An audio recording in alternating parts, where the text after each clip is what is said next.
എല്ലാവർക്കും നമസ്കാരം. ഞാൻ കാർത്തിക സജി. ഇന്ന് ജൂൺ 17 ലോക മരുവൽക്കരണ വിരുദ്ധ ദിനം. മഴ പെയ്യാതെ ഊഷരമായി കിടക്കുന്ന സ്ഥലമാണ് മരുഭൂമി. മരുഭൂമികൾ വളരുന്നതിനെ തടയാനുള്ള പ്രവർത്തനങ്ങൾ ലക്ഷ്യം വെച്ചുള്ളതാണ് ലോക മരുവൽക്കരണ വിരുദ്ധ ദിനം. 1995 ജൂൺ 17 മുതലാണ് രാഷ്ട്രസഭ ഈ ദിനം ആചരിക്കാൻ തുടങ്ങിയത്.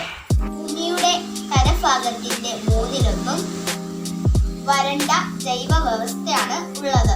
മനുഷ്യ ഇടപെടലുകളും കാലാവസ്ഥ വ്യതിയാനവും കൃഷിയുടെ വ്യാപ്തി വർദ്ധിപ്പിക്കുന്നു.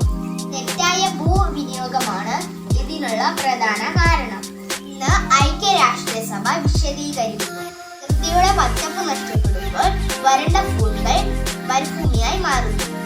പ്രകൃതിയിലെ വൃക്ഷലതാദികൾ വെട്ടി നികത്തി മഴയുടെ സാധ്യത ഇല്ലാതെയാകുമ്പോൾ മരുഭൂമി ഉണ്ടാകാൻ തുടങ്ങുന്നു.